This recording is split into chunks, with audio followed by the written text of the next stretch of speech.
The sun hadn't risen yet, but the scent had. Thick, smoky, unapologetically greasy.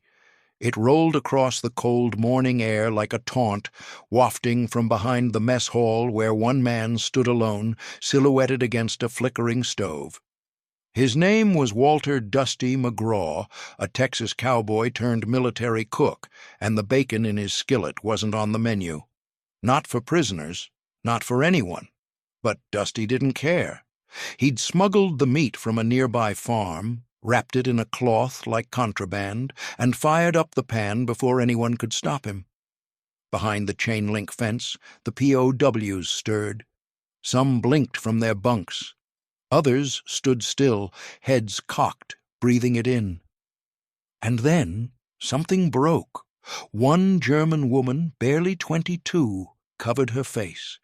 Another sat down hard on the edge of her bed, as if her knees could no longer bear the weight of the memory that smell had just summoned. They didn't say a word, they just cried. Dusty McGraw wiped his hands on his apron and stared across the open yard, the last curls of bacon smoke twisting into the dawn. He hadn't meant to cause a scene. Truth be told, he wasn't even supposed to be cooking. Not that morning, not that food, but the bacon had been sitting in a cloth sack behind the supply tent, tucked there the day before when he'd made a quiet trade with a local farmer for a pair of fresh eggs and a dented tin of beans. He was supposed to throw it out, or at least keep it for the officer's kitchen, but Dusty, who'd been raised on the open plains of Texas, had a different kind of code. Where he came from, if someone looked hungry, you fed them. If they looked lost, you tipped your hat and asked if they needed a place to sit. Orders were good for soldiers. He was a cowboy. The mess sergeant had barked at him more than once. "This ain't a ranch, McGraw. These are prisoners." But Dusty never saw it that way.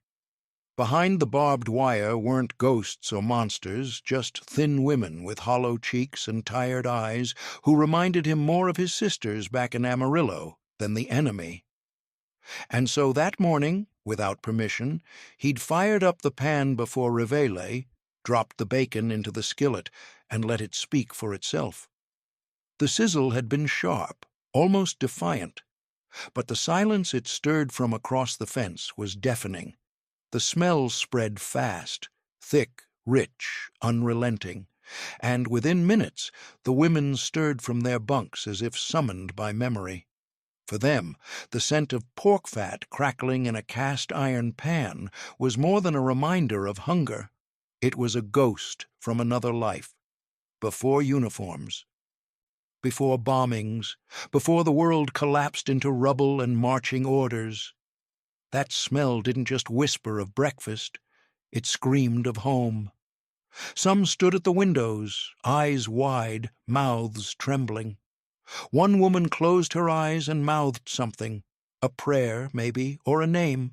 Another clenched her fists, furious that something so simple could make her feel so much. And then there was the quietest one, a nurse from Leipzig who hadn't spoken in days. She walked out onto the yard, stood near the fence, and just sat, folded herself down onto the grass like her legs had given up, her face wet, her shoulders shaking. No one went to her. They all understood. Inside the guard station, someone noticed the smell. Then came the shouting. Two officers stormed toward the kitchen, boots pounding on gravel. Dusty heard them before he saw them. He had just finished stacking the cooked slices onto a chipped tin plate when the door flew open. "What the hell do you think you're doing?"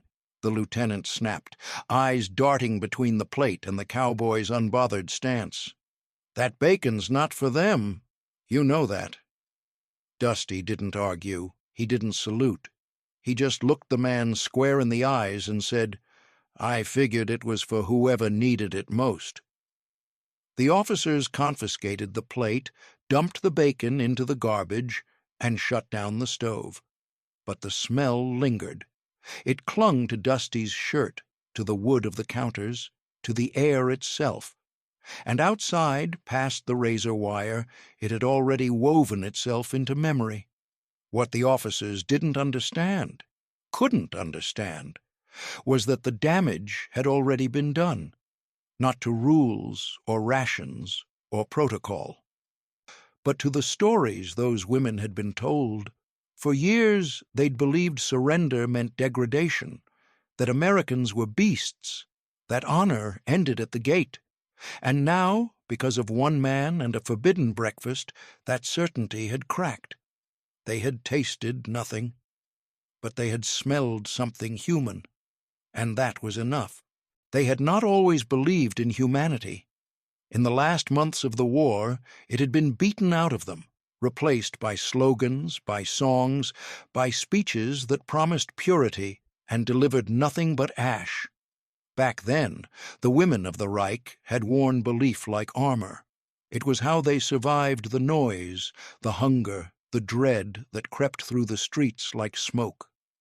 From the time they were girls, they were told that Americans were monsters in uniform, men who laughed as they killed, who fed prisoners to dogs, who would rather see a woman dead than dignified. Every pamphlet, every radio broadcast, every whispered story reinforced the same truth.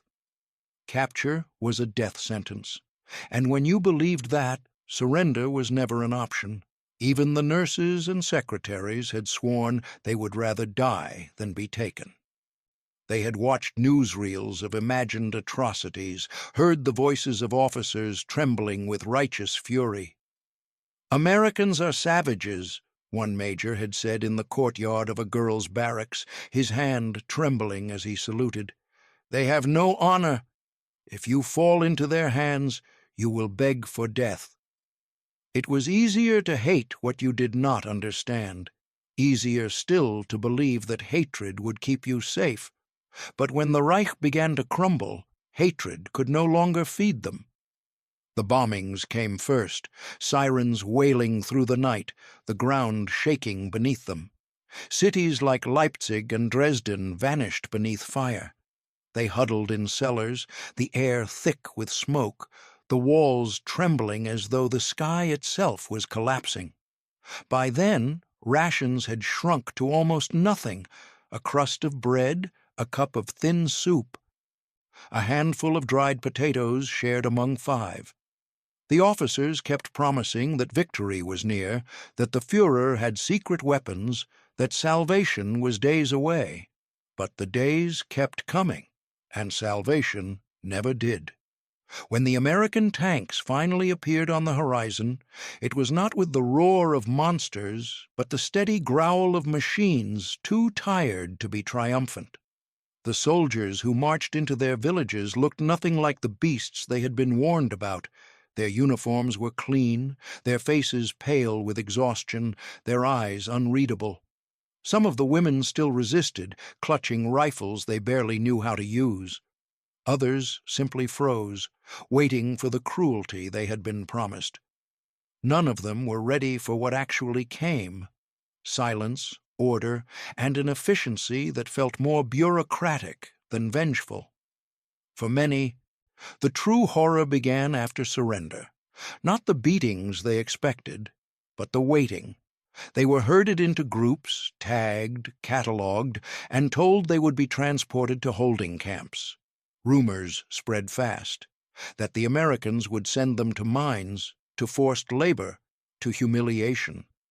One woman whispered that prisoners were stripped naked and branded. Another swore she had heard that the camps were built underground with no sunlight. Fear became its own language, passed from mouth to mouth like contraband.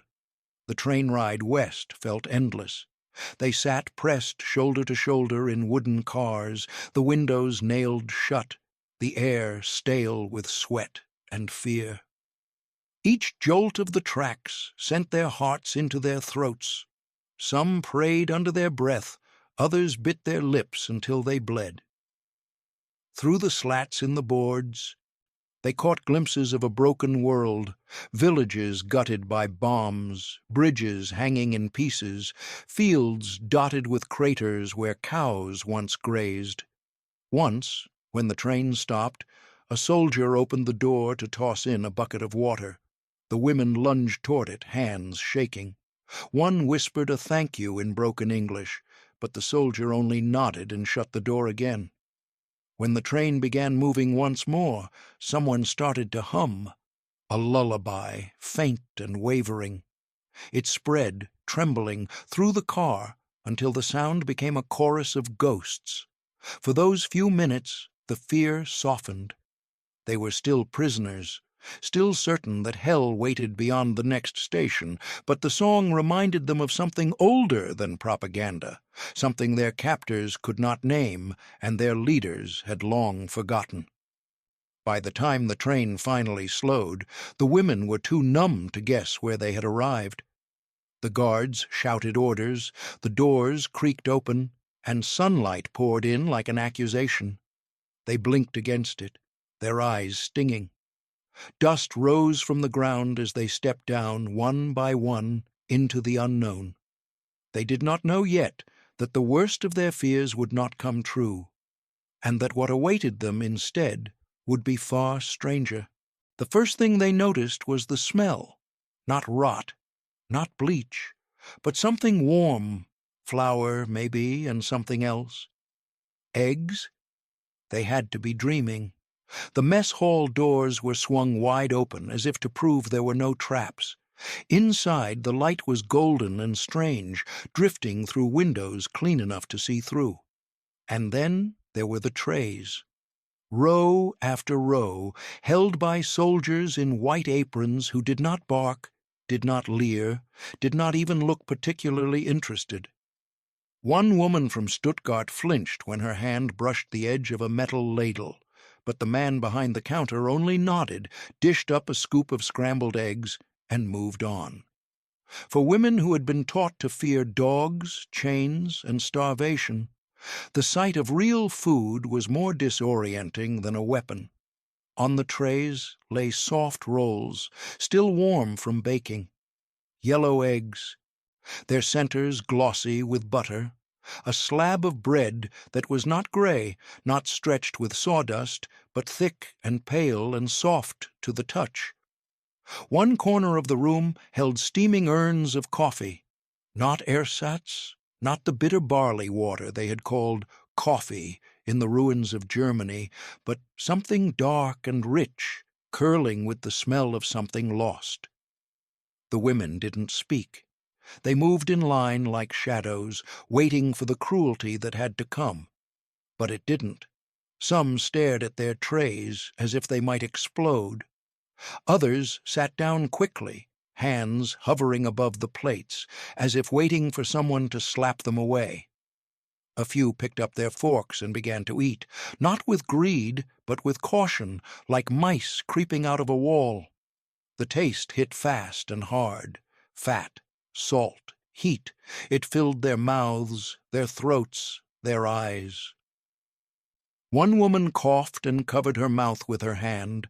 Another pressed her napkin against her lips and sobbed quietly into it, shoulders shaking.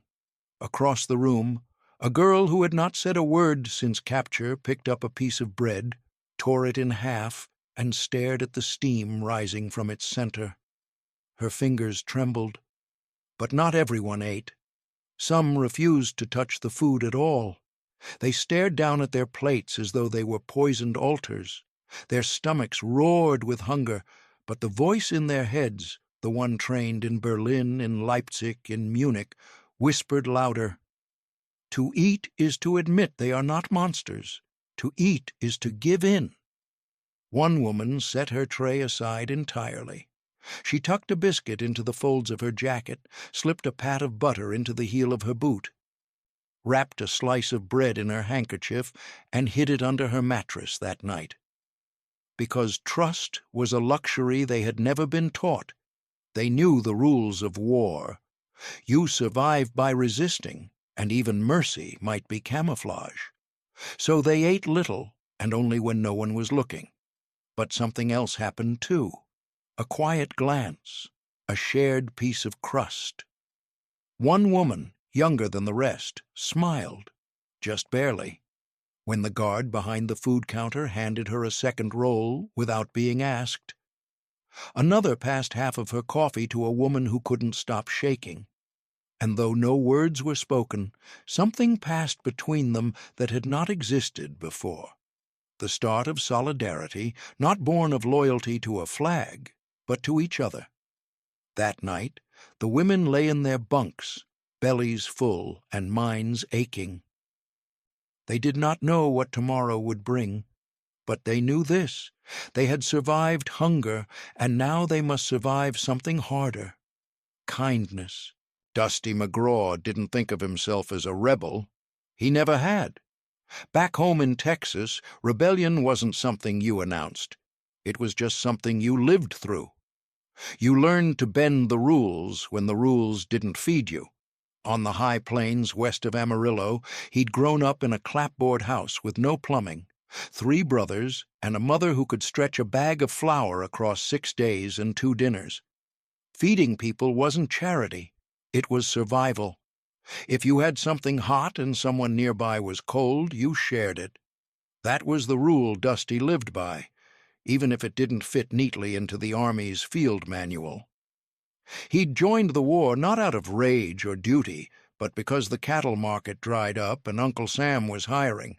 They put a rifle in his hands, but it never sat right. So when he found himself reassigned to a mess hall at a temporary POW camp outside of Illinois, he was relieved. Feeding people, that he could understand, but no one had warned him that the people he'd be feeding would look so much like the ones he'd grown up with: thin, sunburned, eyes tired in the same way Dusty's mother's had been after his father died. These weren't villains from propaganda posters. They were girls in torn boots and threadbare coats, some barely old enough to vote. And something about that didn't sit right. So when he fried that bacon, he knew it was against orders, knew the grease smoke would drift across the yard and raise questions, but he also knew the sound of silence from across the fence wasn't defiance. It was grief. And Dusty had seen enough of it in his life to know what grief looked like when it was pretending to be pride. He hadn't cooked that bacon to taunt them. He had done it to remind them, maybe remind himself, that decency didn't have to die just because everything else had. It didn't take long for the warden to find him. Captain Lowell was a stiff man with a clean collar and the kind of posture that made everyone else look guilty. He stormed into the kitchen the next morning, eyes already set like stone. "You know the rules, McGraw," he said, his voice low but tight. "We feed them. We don't spoil them." Dusty didn't flinch. He didn't salute. Just wiped his hands and looked the officer square in the eyes. That bacon wasn't spoiling anyone. It was reminding them they're still human. Captain Lowell stared at him for a long time. Too long. Dusty could see the war going on behind the man's eyes. Regulation versus reason. Eventually, the captain shook his head. "You pull something like that again, and you'll be peeling potatoes until VJ Day." Then he paused. "But I'm not writing you up. Just don't do it again." Dusty nodded, but they both knew he might, because in his world there were 2 kinds of rules: the ones you followed because you had to, and the ones you followed because they were right. And somewhere between the barbed wire and the mess line, Dusty had decided which ones mattered most. From that day forward, he didn't cook bacon again, not openly. But every so often a biscuit would appear where none had been before, a spoonful of honey tucked in a corner napkin. A pat of butter passed across the tray without a word. Dusty never spoke of it, and the guards didn't ask. But the women noticed. And somewhere in that small, quiet rebellion, dignity took root. But dignity, like hunger, had its own ghosts. Inside the barracks, long after the smell of bacon had faded from the morning air, something lingered. The women sat in silence, staring at the grain of the wooden walls, the shadows stretched by the low sun. That scent had reached inside them, farther than any bullet could have, and pulled memories from places they thought had been sealed shut. It wasn't just food. It was a doorway, a trigger. And what it unearthed was not just hunger. It was grief. For many, it began with the memory of breakfast, not the powdered rations or boiled turnips of the final war years, but the real ones, from before. Eggs sizzling in iron pans, mothers humming over stoves, fathers reading newspapers at cracked kitchen tables while the radio whispered jazz and politics. One woman, a former nurse from Bremen, remembered the way her little brother used to sneak bites of sausage before they were served. He'd died during a firebombing raid. She could still see the soot on his cheeks. That morning, when she smelled bacon for the first time in years, she wept and did not know why until she whispered his name. Another, who had worked in a clerical office near the Rhine, found herself remembering the exact pattern on the kitchen wallpaper of her childhood home. Tiny red cherries on yellow squares. She hadn't thought of that in over 6 years.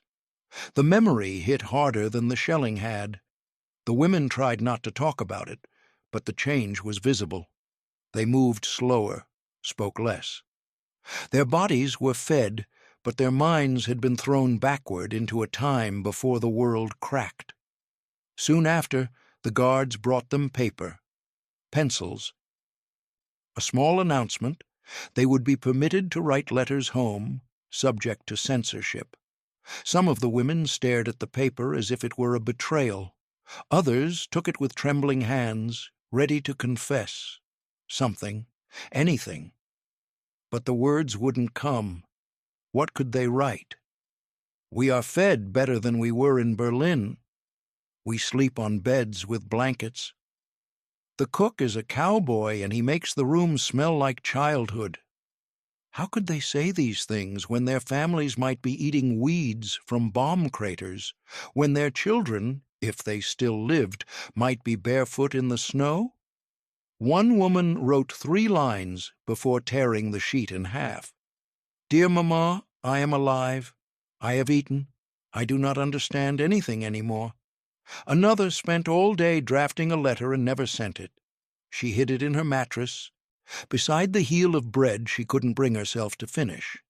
The words weren't wrong, but they didn't feel right. Captivity had given them clarity, but no language to hold it. Then came the guilt, not the kind shouted in parades or painted on posters, but the quiet kind, the kind that clings to the ribs. They had survived, and in that survival was a shame they had no defense against. The letters unsent, the food eaten, the moments of peace, all of it whispered betrayal to those still suffering outside the fences. At night, the women whispered in the dark. One admitted she had gained weight. Another confessed she had dreamed in English. A third said she caught herself smiling when a guard nodded politely. None of them knew what to do with these cracks in the walls they had built. The bacon had done more than feed their memories. It had fractured their loyalties. It had asked them, without words, what if the enemy treated you better than your own leaders ever did? No one could answer. But every woman in that barrack felt the question echoing in her chest, louder than bombs, sharper than hunger. The war, they realized, wasn't over. It had just changed fronts. Now it was being fought inside their memory. Dusty McGraw didn't go back to the kitchen, not officially. The reprimand had stuck, and the warden made sure his mess hall privileges were suspended indefinitely. But Dusty found other ways to stay close to the fence. He began walking the perimeter at dusk, harmonica in hand, a habit from home that made the guards roll their eyes and the prisoners lean just slightly closer to the wire. The first time he played, it was tentative, a slow, meandering tune, something that might have drifted from a porch in Amarillo. The notes floated over the camp, thin and mournful, and he thought nothing of it. But the next night he played again. This time someone hummed along, faint, uncertain, coming from the other side of the wire. Dusty didn't look up. He just kept playing. The song wasn't in any language, but the feeling was clear. Homesick, sad, familiar. By the third night he wasn't alone. Women gathered near the fence, some sitting cross-legged in the grass, others standing with arms crossed, not out of defiance, but defense, as if to say, "We're listening, but don't mistake it for forgiveness." He never spoke. Neither did they. But the music said enough. Soon after, the guards brought books, boxes of them, some donated by local schools, others issued by the War Department, textbooks, dictionaries, even battered novels with pages soft from use.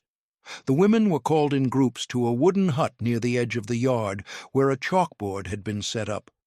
A young American sergeant, no older than 25, stood beside it, tapping the board with a stub of chalk. The word he wrote was simple: hello. He underlined it twice, then turned and smiled. The women stared. Some glared. Others laughed, dry and bitter. But none walked out. The first lessons were awkward, the sounds clumsy. "How are you?" Twisted strangely in German mouths. But slowly, like seeds catching in soil, the words began to take root. Dusty sat in the back sometimes, pretending to repair chairs, but mostly he listened. On quiet nights, he'd hum a tune and whisper a phrase he'd heard in class. The women began to echo him. "Thank you." "Yes." "Bread." They said it shyly, as if the syllables might bite. Language had become a new battlefield, not one of dominance, but of surrender. The good kind, the kind that didn't require hands in the air, just hearts cracked open enough to let meaning through.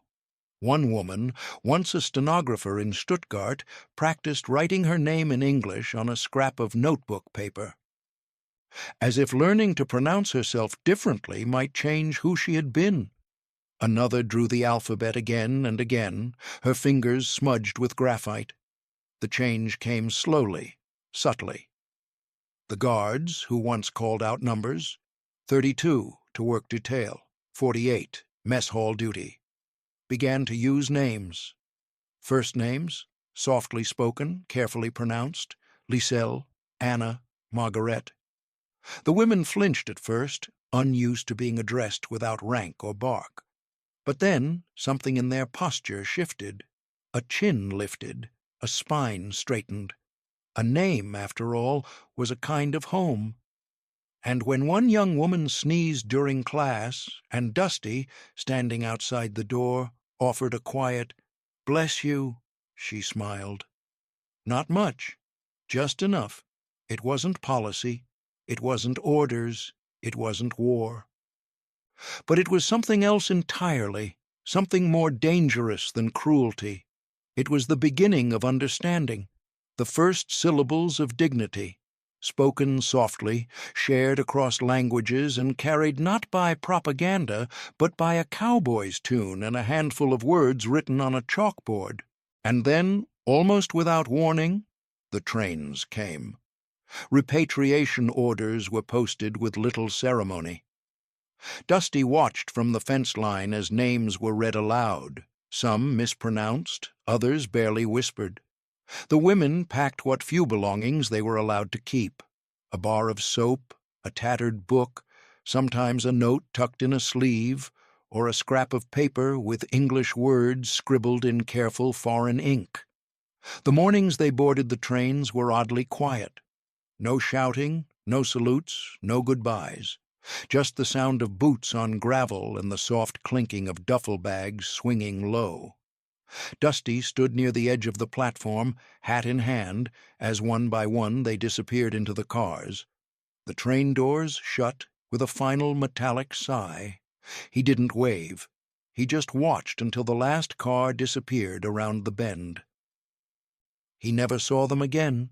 For the women, the journey home was heavier than the one that had brought them to captivity. Then they had carried fear. Now they carried memory and the unbearable question of how to explain it. As the train pulled through France and into Germany, the landscape changed. The neat rows of American crops gave way to scorched fields, bridges hung in ruins, cities resembled skeletons: Cologne, Hamburg, Dresden. Their names still existed, but their shapes had vanished. The train stopped in silence. There were no parades, no reunions, only the jagged hush of absence. Some women returned to find their homes bombed into earth, their streets unrecognizable. One woman wandered for 3 days through the remnants of Frankfurt, only to learn her parents had died the previous winter, buried beneath their kitchen table during an air raid. Another found her sister hollow-eyed, nursing a baby with no milk. What was left of Germany did not want them, and it certainly did not want their stories. For those who had remained, who had dug through rubble and boiled weeds for supper, the returning women looked strange. Their skin was less pale. Some had gained weight. They wore shoes that still had soles. One cousin stared at a woman's hands, soft again, and asked, "Did they make you serve them?" She didn't answer. How could she say the Americans had served her? That she'd slept with a full stomach, that someone had handed her a clean towel and asked in German-accented English if she wanted tea? The shame hit differently than the fear ever had. These women had not collaborated. They had not betrayed the Reich. But neither had they starved in its final days. They had lived, and worse, they had lived well. And for many of them that survival felt like a sin. So they said nothing. In cafes, when the subject of captivity came up, they changed it. In family gatherings, they nodded at the mention of American brutality, but their eyes drifted elsewhere. One woman burned her camp diary in the stove. Another kept her English notes hidden in a shoebox beneath floorboards, alongside a Hershey's wrapper she could not bring herself to throw away. Even decades later, when asked by historians or journalists, many still hesitated. We were treated better than expected, some would offer, and leave it at that. They never mentioned Dusty's music, or the lessons, or the bacon, because how could they? In a war built on extremes, honor and disgrace, victory and defeat, there was no space for nuance. No place for the quiet kindness that had changed them. What they had experienced wasn't torture. It was worse, in a way. It had made them question everything they'd believed, and that kind of wound didn't scar. It stayed soft, hidden, alive, like the taste of something warm and forbidden that lingered far too long. Years passed. The rubble became houses again, streets filled with the laughter of children who didn't know the sound of bombs. And somewhere, in a small apartment in Munich, a woman named Anna folded a blanket she had kept hidden for nearly 2 decades. It was coarse and faded, the kind issued by American quartermasters to prisoners of war. She had washed it countless times, but it still smelled faintly of starch and something else. The strange, clean scent of another world. Her daughter, Greta, watched her from the doorway. "Mama," she asked softly, "why do you still keep that old thing?" Anna paused, her hands still resting on the blanket's edge. For a moment she considered lying. She could have said it was for warmth or for memory's sake, but instead she smiled, small, tired, and knowing. "Because," she said, "someone gave it to me when I had nothing, and because it's the only thing that's never lied to me." Beside the blanket was a book, an English primer, its cover torn, its pages yellowed with age. Inside, on the first page, was a shaky pencil note. "To Anna, from Dusty, Keep Learning, Camp Oglethorpe, Georgia, 1945. She had never forgotten the man who gave it to her, the cowboy with the harmonica who broke the rules to fry bacon and who spoke softly when the world had grown too loud. Sometimes at night she would trace the handwriting with her finger, remembering the strange cadence of his voice. He hadn't spoken much, but when he did, his words had a warmth to them that no uniform could erase. When Greta grew older, she asked her mother about the war, the kind of questions that children ask when they are old enough to sense that silence is its own story. "What was it like?" she'd ask. "Were you scared?" And Anna, who had once thought herself hardened beyond tears, would look out the window before answering. "Yes," she would say, "but not of what you think." Greta didn't understand at first. She had read in school books about atrocities, about battles and surrender and hunger. But her mother's fear seemed different, quieter, more complicated. One evening, after a history lesson about the post-war camps, Greta asked, "Did they hurt you?" Anna hesitated, then shook her head. "No, they fed us." She didn't say it like a confession. She said it like a riddle. It took years before she told Greta everything, how the bacon had smelled like home, how the showers had given her back her skin, how the books had given her back her words, and how one man, with dust on his boots and a grin like the plains of Texas, had made her believe that mercy could exist even when the world said it shouldn't. Greta listened, wide-eyed. "So he was a hero?" she asked. "No," Anna said. "He was decent. There's a difference." The room fell quiet then, except for the ticking of the kitchen clock. And in that silence, Greta realized something profound, that her mother's war had not ended with gunfire, but with a meal, a melody, and a man who refused to see an enemy where he saw a person. Years later, long after Anna had passed, Greta kept the same blanket folded neatly in a cedar chest. The book rested on top of it, and sometimes, when the world outside grew cruel again, she would take them out, lay them across her lap, and think of the story that her mother had told her, the story of the cowboy, the prisoners, and the breakfast that made soldiers weep. Have you ever heard a story like this before? Leave a comment below and tell us where you're watching from. We'd love to know who's on the other side of this story. And if you want us to keep making more human stories like this one, it really helps if you click the like button, then tap the subscribe button just below this video and turn on the notification bell so you never miss a chapter like this again. Now, let's keep going. Dusty never talked much about the war. Not because he was hiding anything, but because there wasn't much he wanted to say. He hadn't stormed beaches, he hadn't led charges, he hadn't pinned medals to his chest. He'd served behind a fence, beside a stove, with a harmonica in one pocket and a ladle in the other. And for him, that had been enough. In the final years of his life, Dusty lived in a small nursing home just outside of Lawton, Oklahoma. The walls smelled like lemon wax and old blankets. He kept a photo of his late wife on the dresser and a folded American flag in a box under his bed.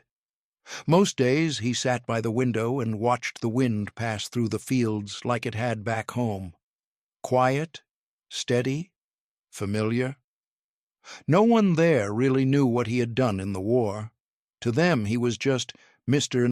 McGraw, the polite old cowboy who played harmonica for the nurses on Sunday afternoons and always finished his biscuits. But he still kept a notebook on his nightstand, one with yellowed pages filled with simple sketches, barbed wire, a harmonica, a cast-iron pan, memory reduced to symbols. And then, one morning in spring, a letter arrived. The nurse found it in the mail pile, thick and carefully addressed in looping handwriting that didn't quite belong to this century. She brought it to Dusty with a curious look. "From Germany," she said, placing it gently on his lap. "Looks important." Dusty blinked. His fingers, slower than they once were, traced the ink. The return address meant nothing, but the name, Anna, struck him like a sudden wind. He opened the envelope with a slowness that wasn't just age. Inside was a single sheet of paper, the words written in careful, slightly awkward English. "Dear Mr. McGraw, I do not know if you remember me, but I remember you. I remember the smell of bacon when I had not eaten meat in months. I remember your music in the dark. I remember the way you said my name once, just once, without numbers. I was prisoner number 46, but to you I was Anna. And that saved something in me I thought was gone. I wanted to say thank you. I could not say it then. I was too proud, too confused, too scared. But I say it now. Thank you for treating me like I mattered. Your kindness was illegal, they said, but to me it was freedom." Dusty didn't cry right away. He read it twice, then 3 times. His hand trembled as he folded the letter, tucking it gently into his shirt pocket, right over his heart. And then the tears came, not the loud, gasping kind, just quiet streams that slid down weathered cheeks and disappeared into the collar of his flannel shirt. He didn't cry for the war.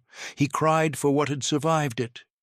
The nurse found him sitting like that hours later, the letter still pressed against his chest, his harmonica silent in his lap. That letter was the only recognition Dusty ever got. No ceremony, no medal, just a single sheet of paper, handwritten from across time, that said what no citation ever could. And in the end, that was enough. Because sometimes the highest honor isn't shouted from podiums. It's whispered across years, through ink and memory, and the smell of something warm that made a stranger feel human. Dusty never asked for more. He had already received the only kind of medal he believed in, a thank you that came not from his country, but from the soul he helped keep alive. Time, indifferent as ever, carried them both forward. Dusty passed quietly that same autumn, the letter still folded neatly in his shirt pocket, and somewhere across the ocean, in a sunlit kitchen that smelled faintly of butter and soap, Anna was making breakfast for her grandchildren. The radio murmured softly in the background, news, weather, some forgettable song. But she wasn't listening.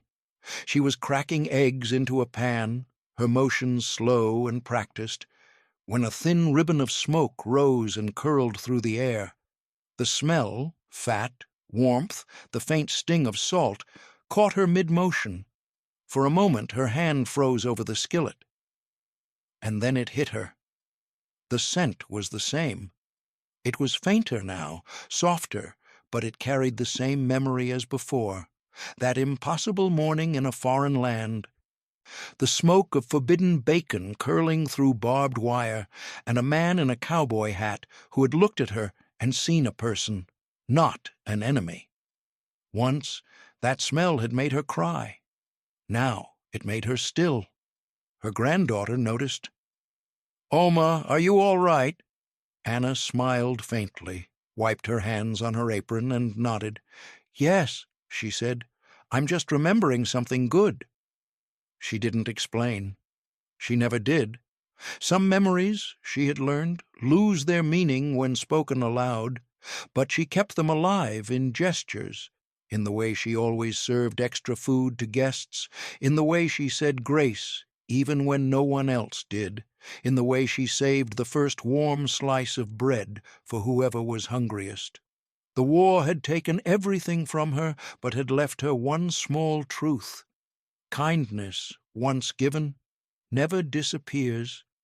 It lingers in smells, in sounds, in the quiet rituals of living. Not all revolutions come with flags. Some arrive on plates. And as Anna moved through her life, she carried that revolution with her. When neighbors bickered, She offered soup. When her daughter despaired, she hummed a tune she had once heard played on a harmonica under a foreign sky. The words were long forgotten, but the melody stayed, a soft bridge between two worlds that had once been divided by hate. The world had promised monsters back then. Every story, every broadcast, every poster told her that the Americans were beasts, that to surrender to them was to die. But she hadn't died. She had lived, and not because of their victory, but because of one man's decency.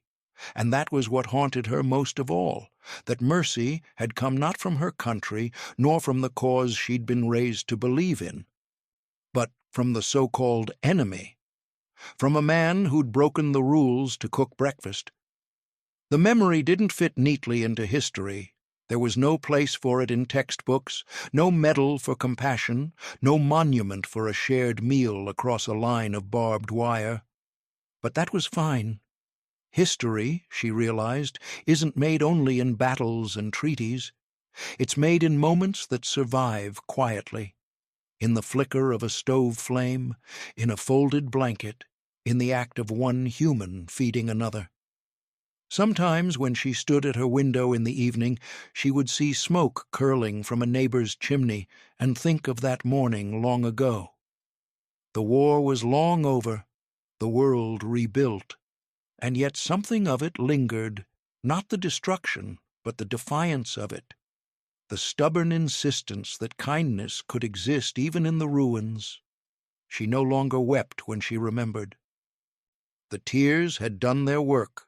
Now, when she stirred her eggs and breathed in that faint echo of bacon and ash, she simply closed her eyes and let it wash through her, the smell of mercy wrapped in smoke, the scent of humanity itself.